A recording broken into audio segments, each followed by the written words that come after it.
Allô guys, j'espère que vous allez bien. Actuellement, on va aller sur une série Netflix. Je suis tombée dessus parce que j'ai repris mon abonnement Netflix juste pour pouvoir être à jour sur la série que 50 Cent va nous sortir. Mais bref, c'est pas encore là. J'ai pris trop d'avance. Mais bref, j'ai vu cette série-là et j'ai dit pourquoi ne pas en parler parce que ça m'a marqué. Je regardais ça, la série, c'était intense. Ça m'a marqué et puis il y a beaucoup de choses à en retenir. Peut-être vous l'avez vu passer. Ça s'appelle Danse avec le diable. Donc, on sait sur le recrutement, c'est fait, si on comprend, sur la plateforme TikTok. Donc, c'est quand même très récent, 2019 et quelques, ça a vraiment commencé. Et il y a beaucoup de choses à dire. Et puis, peut-être aussi à retenir beaucoup de prévention. En tant que tel, moi, j'ai vu beaucoup de prévention à retenir face à ça.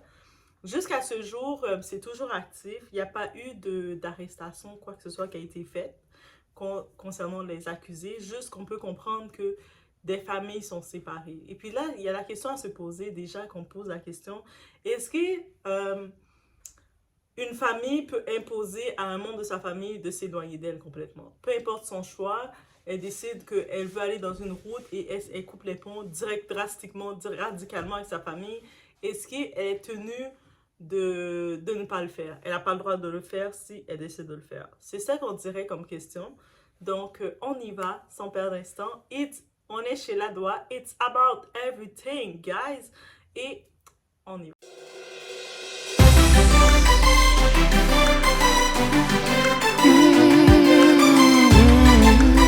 Ici, on parle déjà des sœurs Walking. Donc, il y a Miranda, il y a sa sœur, son autre sœur, j'ai oublié son nom, Mélanie, je pense. Mais les deux, à la base, elles ont grandi qu'elles aiment faire la danse. Elles ont grandi dans la danse. Et rapidement, elles se sont rendues compte que sur les réseaux sociaux, elles peuvent développer leur popularité, leur plateforme. Moi, en tant que tel, dans mes danseurs préférés que j'aime, une petite parenthèse, Matt Stefanina. Matt Stefanina, c'est un Brésilien. Allez taper Matt Stefanina. Si vous le connaissez, je l'adore. Et puis, je vous dis, Doha, là, je peux rester des heures, des heures à écouter, à regarder ses chorégraphies. Et puis, je suis en train de le faire parce que c'est un bon coach. Imagine à distance, il est capable de me coacher. Et puis, même moi, Doha, des fois, je me pense que je suis une danseuse aussi. Donc, allez taper Matt Stefanina, vous allez découvrir un peu de Doha, mais j'adore Matt Stefanina, c'est mon meilleur coach de danse. Donc, bref, là, les sœurs aussi, les sœurs Wilkins, Wilkins Sister, elles faisaient sur les réseaux de la danse, je les avais jamais découvert, vraiment, je n'ai jamais tombé sur elles avant cette série-là qui sort, honnêtement. Pourtant, comme vous avez pu comprendre, j'aime beaucoup regarder les contenus de danse, les nouvelles chorégraphies, un petit peu les chorégraphies et tout ça, mais je n'étais jamais tombée sur eux, j'ai jamais rien entendu d'elles. Bref, c'est une chose. Là maintenant, on y va dans quoi? Qu'est-ce qui arrive plutôt? Il y a une situation qui est venue. Miranda était partie un peu s'installer à Los Angeles parce que les autres sont pas de Los Angeles, ils sont de, je sais pas trop où, j'ai oublié, je peux noter, mais elle, l'élément déclencheur est allé s'installer à Los Angeles pour tenter sa chance parce que c'est plus facile, peut-être même pour les castings, pour tout ça, c'est beaucoup plus facile. Elle vivait en colocation et tout ça. Et à la base, quand elle faisait ses castings, elle faisait ses trucs, c'est difficile. Les danseurs ne sont pas payés aussi facilement. Donc, on peut imaginer, il y a même des artistes qui ne payent même pas les danseurs. Mais tu as peut-être plus de visibilité et à force d'avoir des visibilités, tu peux avoir quelque chose. Mais elle, quand elle était à Los Angeles et sa famille, je pense que c'était à Michigan qu'ils étaient, mais elle contactait quand même, elle était proche de sa famille. On voit qu'elle était proche, déjà elle était proche de sa soeur, de sa famille. Ils s'appelaient tout le temps et puis à n'importe quel moment, ça faisait partie de son moment. Et là, en parallèle, pendant ce temps-là, elle faisait son contenu avec sa soeur. Et jusqu'à ce que l'élément déclencheur, est-ce que c'est l'élément déclencheur? Oui. En avril 2019, les sœurs, là, sur leur page, elles reçoivent un message d'un grand danseur. Il s'appelle James Beanhage Derrick, Big H ou Beanhage Derrick.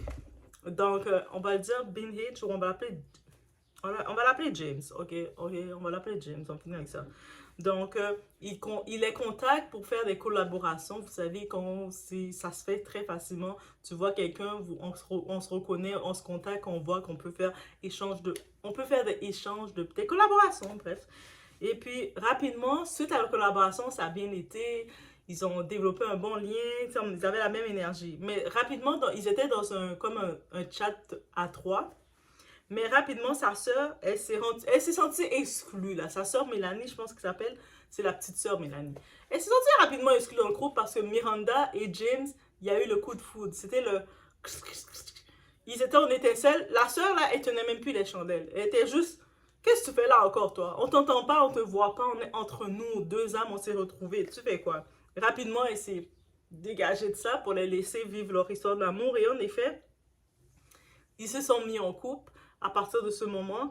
Et rapidement, se mettant en couple, ils ont commencé à faire des collaborations ensemble. Et là, on va rapidement sur James. James, lui, c'est quelqu'un, dis-toi, qui se cherchait. C'est quelqu'un qui... C'est pas qu'il se cherchait, c'est sûr qu'il veut essayer de gagner de l'argent. Il vivait de sa passion, la danse, mais la danse ne le rendait pas riche. Mais aussi du côté spirituel, il est croyant. Donc c'est quelqu'un qui est croyant, qui sent qu'il a besoin de se rapprocher de Dieu en même temps. Et quand il fait de la musique, il a fait beaucoup de concours.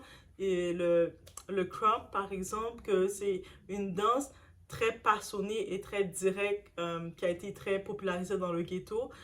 Mais en tant que tel, qui parle de tes émotions directement. Donc, c'est très saccadé. Et donc, on le voyait qui s'exprimait, on le voyait son côté très spirituel, son côté très croyant, qui veut s'approcher de Dieu. Donc, là, maintenant, et puis ils ont rencontré avec une autre personne. L'autre personne est importante de reconnaître son nom. Donc, un instant, comment il s'appelle l'autre personne? J'ai oublié son nom. Oui, Chloé. Chloé Shin. Chloé Shin aussi, elle est danse et elle connaît le monde. Elle connaît les danseurs en tant que telle. Elle est dans l'industrie de la danse, donc elle connaît les danseurs.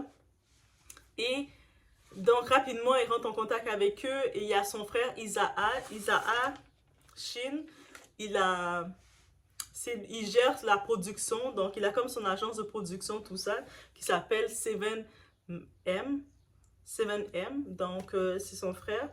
Donc, c'est pour ça qu'ils sont rapidement dans le milieu. Et rapidement, ils réalisent que il y a leur père, parce que les autres sont proches de leur père. Leur père, c'est Robert Sheen. Et Robert Sheen, c'est un pasteur. C'est comme si ils ont découvert ça. Donc, quand ils les invitaient à dîner, Robert commence à faire la prière avec eux, à les parler, de se repentir, de mettre leur vie à Dieu. Dieu veut pas n'importe quoi. Et puis, il commençait à les évangéliser. Donc, on peut évangéliser de toutes les façons. Et rapidement, le groupe, c'était plus juste uni par la danse, mais c'était aussi uni par la parole de Dieu. Donc, évangéliser dans la danse, on va le dire comme ça. Et rapidement, ça venait, en plus, il y a beaucoup qui avaient leur propre histoire. Il y en avait un comme, je pense que c'est James ou un d'eux, qui racontait qu'il dormait dans son auto, où ce qu'on le voyait heureux, joyeux, qui est en train de danser, faire des vidéos de danse. Mais le monde savait même, il n'invitait pas les gens chez lui parce qu'il dormait dans une auto. Je pense que c'est James. Mais juste pour vous dire, c'est-à-dire, ils n'étaient pas payés. Ils n'avaient pas le bénéfice de la danse financièrement. Donc là, ils ont l'opportunité d'être signés dans le label de 7M. Donc, ils ont dit, OK. L'agence a dit, ils prennent dans les danseurs 20% de part. C'est correct. 20%, c'est correct, il n'y a rien de mal. Mais c'est sûr aussi, il y a le côté évangélisé, église qu'ils ont créé dans ça. Donc, il y a des réunions, il y a beaucoup de réunions qui se font sur demande. Les réunions se font privées, c'est pas tout le monde qui peut assister dans leur assemblée, dans leur culte. Donc, dans ces réunions-là, ils demandent, il y a le 10% de l'offrande parce que quand tu reçois, si Dieu te donne, mais tu dois aussi ressemer dans le royaume de Dieu, donc il y a le 10%. Aussi, bien entendu, le pasteur, il est le serviteur de Dieu. Tu dois aussi bien mettre le serviteur de Dieu. Le serviteur de Dieu est là pour t'aider, pour te sauver ton âme. Tu dois aussi bien le mettre. Bien entendu, ça fait partie des schémas de toutes les églises. Donc, finalement, on comprend que la cote qu'il faisait avec l'agence qui donne 20%, plus le 10% pour l'église, plus le 10% pour ci, plus 10% pour ça, plus ci pour ça. Donc, finalement, presque leur argent est redonné à tout ça. Mais, en même temps, ils sont tous installés dans la villa de M. Shin. Il est dans une grosse villa à Los Angeles. Ils ont comme, on les voit dans le luxe, dans les grosses autos et tout. Ah, il faut pas rêver, hein, quand vous voyez les gens dans les grosses autos de luxe. On a pu le comprendre déjà en voyant la vie avec Didi. Donc, c'est la même chose là. Il faut pas rêver quand vous voyez ça. Vous savez pas qu'est-ce qu'ils ont fait. Mais où ce que ça venait vraiment compromettant, il y a l'isolation. Pour pouvoir avoir le contrôle de ces danseurs, tu dois t'assurer de les garder sous ton emprise. Et le message, c'est avec la spiritualité, avec la Bible. Donc, quand tu n'as pas conscience, tu n'as pas accès à connaître ton Dieu, n'importe qui va pouvoir te donner la description du Dieu à son avantage. Et c'est exactement ça qui a été fait. Donc, qu'est-ce qu'on leur disait? Ils doivent se sacrifier. Il disait plein de trucs du genre, au-delà de les isoler de leurs proches, il disait, ils doivent se sacrifier de leurs proches. Ils doivent se retirer de leurs proches. Pour pouvoir, si tu veux sauver ta famille, tu veux sauver tes proches, tu veux sauver ton monde, mais tu dois faire la séparation. C'est comme ça, la seule façon que tu vas pouvoir sauver ton monde. Donc, tu dois faire le choix, là. Ta famille, là, ils vont pourrir en enfer parce qu'ils parlaient, ils mettaient vraiment l'emphase sur l'enfer. Et puis, actuellement, si vous ne voulez pas être en enfer, mais vous devez faire ce sacrifice-là. Vous êtes choisi pour sauver votre famille. Bref, on peut imaginer le speech, comment c'était. Mais c'est une histoire, dites-vous, de lavage de cerveau, comme beaucoup de choses. Autant qu'on parle de ce système-là, mais ça existe encore aujourd'hui. Il y a encore toutes ces églises. Autour de vous, des fois, il y a des églises, vous allez voir des gens qui sont conditionnés dans ces églises-là. Ils n'avancent pas dans leur vie, ils n'ont jamais avancé dans leur vie, mais ils sont conditionnés tout le temps à dire, je dois donner, je dois semer. Si j'avance pas, c'est parce que je suis en épreuve, parce que le pasteur va te déclarer, toi, tu es en épreuve. Et il y avait une petite anecdote, une des filles disait, je pense que c'est la petite sœur qui était invitée à un moment, parce qu'au début, elle était invitée dans un souper de chez le pasteur, Robert. Et là, Robert lui disait, il l'a regardé, il a dit, toi, t'es déjà condamné, toi. Tu sais, comme traumatiser la fille comme ça. Tout le monde est autour de la table, toi, t'es condamné, il n'y a aucun espoir avec toi, t'es condamné. Tout le monde sur la table, elle est comme... Après, ils ont dit, mais au moins, t'es à la bonne place, on va prier pour toi pour retirer ta condamnation. Et puis, ils ont toutes commencé, elles se retrouvaient au milieu, ils ont toutes commencé à parler en langue, comme... Ils sont toutes en train de parler, puis elle restait comme... Oui, mais par contre, il y a une chose qu'on dit dans la Bible, le don de la parole de langue. Quelqu'un qui a le don de la parole de langue, c'est la parole avec le Saint-Esprit. C'est une langue qu'on ne comprend pas. Il y a toujours aussi Dieu, il donne quelqu'un qui a la parole de traduction. Donc, c'est impossible que tu arrives dans un lieu et que tu vois que tout le monde va parler en langue et il n'y a personne pour te faire la parole de traduction. Toi, tu entends juste des blablabla. Aïe, aïe, aïe, aïe, aïe. Chou, chou. Toi, tu es comme... Mais j'imagine le choc qu'elle a vécu. C'est pour ça que sa petite sœur n'avait pas embarqué comme Miranda. Miranda était en amour aussi avec James. Et James était déjà à fond dans la religion. Donc, Miranda, il suivait son amour. Mais elle, la petite sœur, elle suivait un peu sa sœur. Mais là, elle était comme... Elle regardait, elle était... Oh. Mais ça, c'est une chose claire. Dieu, c'est pas un Dieu. Quand on apprend à connaître qui est Dieu dans la Bible, et on ne laisse pas les gens nous faire leur traduction de Dieu pour nous avoir, on comprend que Dieu, c'est pas un Dieu de chaos, c'est pas un Dieu de confusion, c'est pas un Dieu de mélange. Comment il va donner le don de tout le monde parle en langue, tout le monde parle avec l'esprit, mais il n'y a personne autour pour traduire qu'est-ce que l'esprit dit. Ça veut dire que finalement, s'il n'y a pas de traducteur pour traduire que c'est tout le monde lui disait, ça veut dire que ça ne vient pas de Dieu. Le monde a juste dit, le pasteur a dit, ok, parlez en langue. Et puis tu as entendu tout le monde sortir leurs mots, leurs wing-wing, leurs choses. Et il n'y a personne, Dieu n'est pas venu parce qu'il n'y a personne que l'Esprit est venu pour dire, ok, toi tu es le traducteur. Donc, s'il y a des signes, il faut aussi avoir le discernement pour comprendre. Mais pour avoir ce discernement, il faut aussi comprendre Dieu. Et puis dans la Bible, on dit, approche-toi de moi, apprends à me connaître, toi. Il ne dit pas, apprends à connaître le pasteur pour que le pasteur te fait me connaître. Il dit, toi, apprends à me connaître. Apprends à savoir qui je suis. Si tu connais qui je suis, peu importe ce que les gens vont vouloir te dire de moi, tu vas être capable de les stopper parce que tu vas dire non, non, non, non, non, moi je connais mon Dieu. Je sais qui mon Dieu est et je sais que mon Dieu n'est pas un Dieu de chaos. Mon Dieu est un Dieu très clair, très limpide. Ça veut dire que ce qui est, est. Mon Dieu ne va pas me donner quelqu'un la possibilité de parler en langue que je ne comprends pas, je ne peux pas acquiser, sans me donner aussi l'esprit de compréhension et mettre une traduction pour moi. Le Dieu là, il nous parle de toutes les façons. Guys, le Dieu qui est avec nous, notre Créateur, peu importe comment vous l'appelez, il est avec nous et il discute avec nous de toutes les façons. Il utilise toutes les choses. Arrêtez de vous accrocher à vos soi-disant pasteurs, gourous, ou tout ce que vous voulez pour essayer de penser que c'est le gourou qui est la clé pour vous sauver.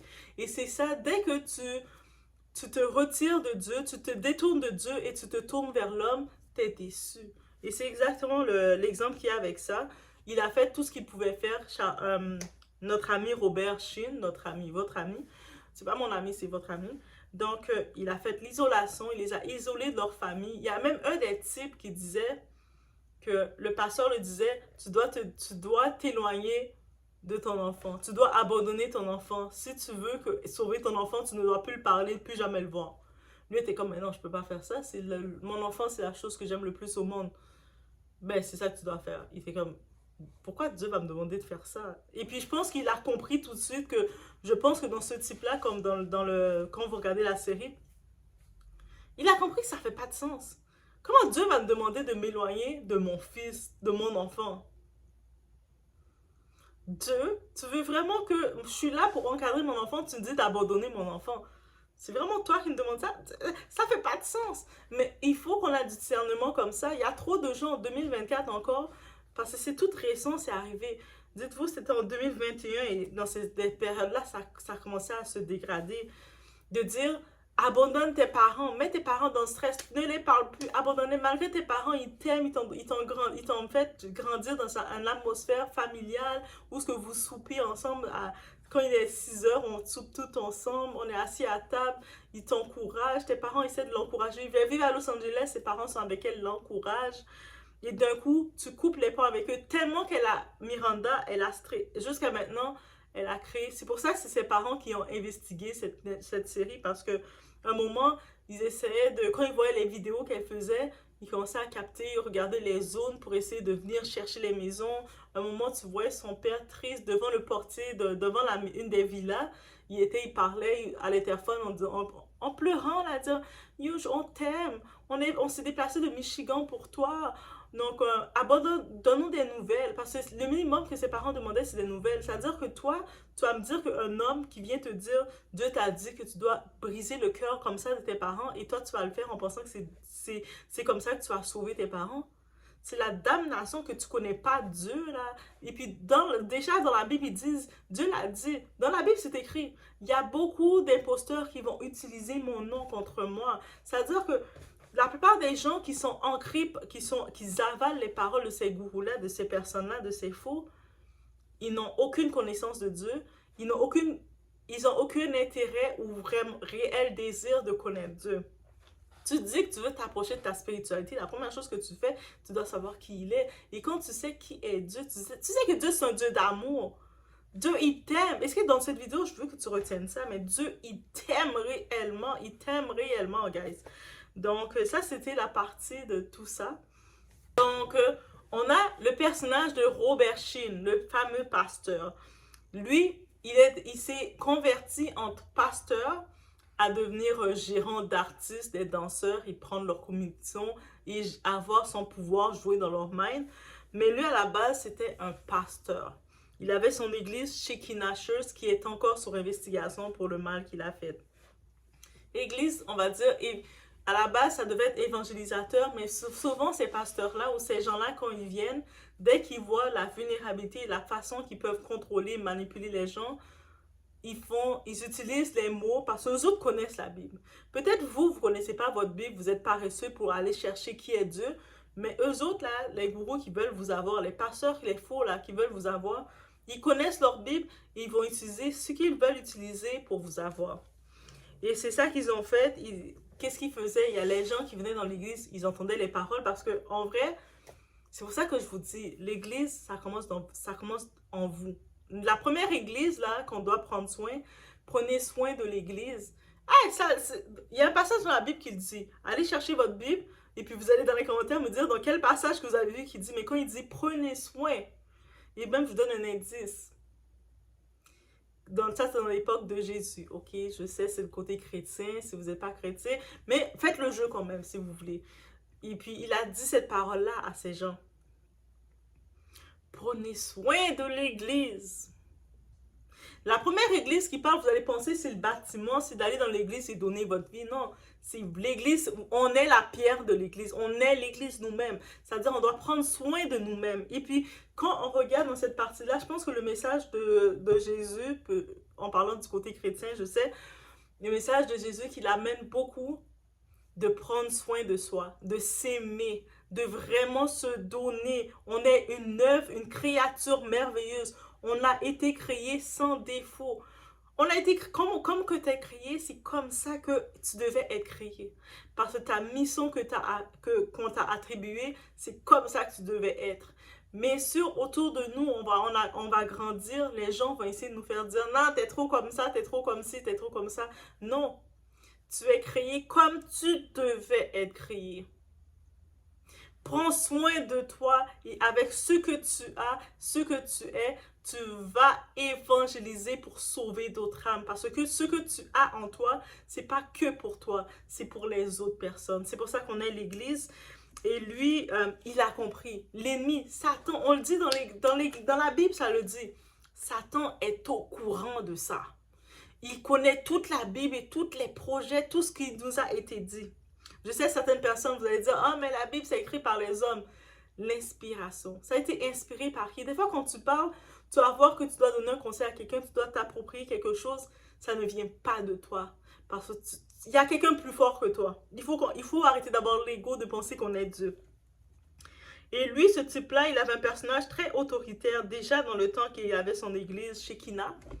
Oui, il y avait des victimes. Il y a aussi les sœurs Lee, Priscilla et sa sœur, qui ont fait, dans ce documentaire, elles ont fait leur témoignage. Hey, je suis en train de vous dire, inquiétez-vous pas, malgré la vidéo semblante, je vous conseille d'aller le regarder, vous-même de regarder les leçons, qu'est-ce que vous pouvez en tirer, de prendre votre force, de vous fortifier sur ça, de prendre le discernement, d'aller attraper l'esprit de discernement. 2024, tout est exposé.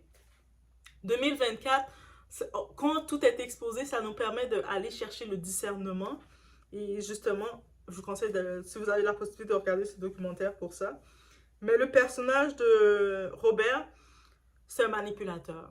C'est quelqu'un de contrôlant, quelqu'un qui est dans sa richesse. Donc, même quand il a vu l'église, il a fait des ravages. Il y a eu avec tous les ravages qu'il a fait, ça ne peut pas durer longtemps. Ce type, comme les pasteurs, on voit qui tombent après plusieurs années, ils ont fait plein de ravages, ils ont détruit plein de vies. Et puis là, quand ils savent qu'ils ne peuvent plus exercer. Ils essaient de changer de profession, de devenir homme d'affaires, de devenir quelque chose. Et en effet, il est devenu homme d'affaires. Et puis, il avait l'assistant de ses enfants. Il y avait son fils Isaac qui fait la production. Il y a sa fille qui attire les gens. Elle est l'enchanteresse. Elle attire les gens. La Mama Wata. Elle est comme, venez vers moi. Mais vous imaginez tout ça. Donc, bref. C'est tout ça qu'on retient. Et puis, ces esprits-là, qu'est-ce qu'on peut retenir d'eux? Qu'est-ce que moi, j'ai à cœur peut-être de vous dire sur ce genre de personnage-là? C'est des esprits très vivaces. Ils sont très charmeurs. Ils vont être charmeurs naturels, mais pas genre charmeurs juste comme sourire et charmeurs. Ils vont se fondre dans la masse et puis ils vont rechercher ta douleur. Donc, quand on regarde l'histoire des sœurs Lee, quand elles ont témoigné, Priscilla et sa sœur, elles vivaient dans un foyer, elles étaient livrées à elles-mêmes. Je pense que leur mère souffrait d'alcoolisme, donc elles étaient livrées à elles-mêmes, elles avaient un manque, un vide parental déjà comblé, puis je pense que leur père était déjà décédé ou elle ne l'avait pas connu, donc elles avaient un vide les deux. Et il y avait sa grande sœur, je pense que c'est Priscilla qui était la grande sœur, mais la grande sœur qui s'était embarquée le plus dedans était petite aussi. Ces deux petites enfants et puis la grande sœur était responsable de la petite. Et donc la grande sœur, étant une enfant elle-même qui a besoin d'être... Un enfant ne peut pas être responsable de quelque chose. Il a besoin d'être guidé. Donc elle s'est accrochée à ce qu'elle a trouvé. Et souvent, c'est là que ça arrive que tu tombes sur ce genre de personnes, de gourous, de personnes, de pasteurs qui vont commencer à te faire... Ah, on entend les histoires de pasteurs, guys. Il y a un témoignage qui sont mis sur ça. On entend les histoires de pasteurs où ce que les pasteurs vous font même donner votre paycheck, là. T'imagines, t'as travaillé. Ah, moi, je serais tellement sensible à faire ça. Mon Dieu, moi pas dans ça. T'imagines, tu prends ton paycheck que t'as travaillé, t'as bien travaillé. Et là, tu prends ton paycheck et tu le donnes à ton pasteur. Et puis, tu as rien pour toi. Moi, là, je suis obligée de dire au pasteur, non, impossible que je fasse ça parce que Jésus m'a dit que tout était accompli. Donc, pourquoi je dois prendre mon argent de péché que Dieu m'a fait aller travailler pour le donner? Désolée, je sais, peut-être c'est mon esprit de rébellion, mais désolée, mon esprit c'est trop pour dire ça. Mais c'est pour ça qu'il faut connaître sa Bible. Il faut connaître, que ce soit la Bible que vous avez, que ce soit le Coran que vous avez, peu importe ce que vous avez, vous devez connaître parce que peu importe ce que vous avez a été inspiré de plus haut que nous. C'est ça que je veux dire. Donc, ce qui vous a inspiré, prenez conscience de ça et ne vous laissez pas manipuler par ça. Parce qu'il y a des gens qui veulent prendre votre faiblesse, votre besoin d'amour, votre carence que vous avez. On a toutes des carences quelque part, on a tout un manque quelque part. Ils vont essayer de prendre possession de ça pour vous faire faire qu'est-ce qu'ils veulent. Et qu'est-ce qu'ils ont pour vous? Ce n'est pas le plan que Dieu, le Créateur, a pour vous. Le Créateur, il a un plan merveilleux. Un plan là, c'est tellement, si tu savais que ce qu'est le Créateur, quand il t'a créé, il a fait, oh, c'est mon héros. Ah, lui, il va créer ça, il va créer ça. Il a déjà créé ton histoire.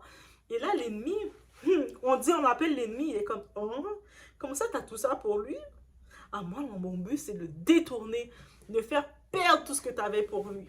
Donc maintenant, c'est pour ça qu'on doit être ferme dans la parole. Quand quelqu'un te dit, non, t'es pas capable, non, t'es pas assez ci, non, t'es trop ça, toi, tu te rappelles, tu te dis, attends, mon Créateur a dit que j'étais merveilleuse. Et toi, tu veux me dire que je ne suis pas assez. Alors que mon Créateur m'a tellement validé que quand il me regardait, il m'a conçu, il a dit, je t'ai créé comme tu devais être pour faire ce que je veux que tu fasses. Là, je vais prendre l'exemple avant de terminer cette vidéo. L'exemple, moi, vous savez, très longtemps, j'ai joué à la poupée. Moi, je pense que de mon âge, je ne sais pas, on va dire de 3 ans, jusqu'à 14 ans, je jouais à la poupée. Oui, à 14 ans, je sais maintenant, les filles sont rendues très développées, mais pour la plupart, elles sortent, elles font leur truc. Moi, à 14 ans, j'aimais encore organiser la vie de mes poupées. Ok, telle poupée, elle va faire ça, elle va faire son fashion show. Telle poupée, elle va faire ça, elle va voir sa maison. Telle poupée, elle va être un gros docteur, elle a son cabinet. Je créais la vie de mes poupées, là. Peut-être pour ça que j'aime beaucoup écrire, guys. Mais, et je me dis, imaginez, moi, toute petite, avec ma petite imagination, je suis en train de créer la vie de chaque poupée, puis je coupais leurs cheveux à la façon qu'elle devait être. Donc, oui, j'étais vraiment là. C'est-à-dire, imaginez pour Dieu, le Créateur qui nous a fait, lui. Vous pensez qu'il n'a pas fait la même chose? Il a fait encore mieux, là. Il était comme ça. Toi, t'es là. Toi, je te mets là, tu vas faire ça. Toi, je te mets là, tu vas créer ça. Oh! Et puis là, maintenant, malheureusement, autour de nous, dans le monde, il y a aussi l'ennemi, il y a aussi le démon, il y a aussi les tentations, il y a tout ce qui arrive parce qu'on nous a donné le libre choix d'arbitre d'avoir tout ça. Et là, maintenant, il suffit de faire les choix pour s'en aller, pour s'approcher vers le plan qu'il a pour nous. Mais là, la parole qu'on doit se rappeler pour savoir que on doit s'approcher de Dieu parce que Dieu a dit qu'il a un plan merveilleux pour nous. Il a un plan d'amour merveilleux pour lui. Et puis quand on va savoir qu'on est dans son plan, on va avoir la paix en nous. Dès que tu sais que tu es marié avec quelqu'un qui est dans le plan que Dieu a pour toi, tu as la paix. Tu es dans le meilleur de toi. Dès que tu sais que tu étais dans l'emploi que tu devais être, que Dieu savait que tu devais être là, tu vas voir dans l'emploi, tout va bien se passer. Tu vas comme, tout va bien pour moi, tout va bien aller pour toi. Même si des fois, il y a des moments que tu vas regarder le travail, tu vas être comme... Mais tout va quand même bien aller. Donc, je vous laisse sur ce. C'était ça que ça m'a inspiré, cette petite série Netflix. De temps en temps, je vais regarder des séries comme ça Netflix parce que oui, j'ai repris l'abonnement. Donc, je laisse, est-ce que vous l'avez vu? Laissez-moi savoir dans les commentaires si vous l'avez vu aussi. Moi, je viens de regarder, puis c'est ça que j'en ressors. Laissez-moi savoir, vous, c'est quoi, si vous l'avez regardé, c'est quoi que ça vous a inspiré? Est-ce que vous avez ressenti des choses aussi ou pas? Ou si vous ne l'avez pas regardé, ben, est-ce que vous pensez aller le regarder? Oui, je vous conseille de le regarder, mais laissez-moi savoir. Et on se voit aux prochaines vidéos. On en profite, on met un petit like de support. Et aussi, j'ajoute aussi dans ma chaîne, j'ai connecté un petit lien pour acheter des accessoires de la Doua, de la merch en tant que telle, pour encourager comme ça la Doua. Donc, n'hésitez pas de faire un petit tour et puis de regarder qu'est-ce que vous voyez. Et si jamais vous décidez d'acheter quelque chose, laissez-moi savoir. Ça va me faire plaisir de faire un coucou. Et je vous laisse sur ça.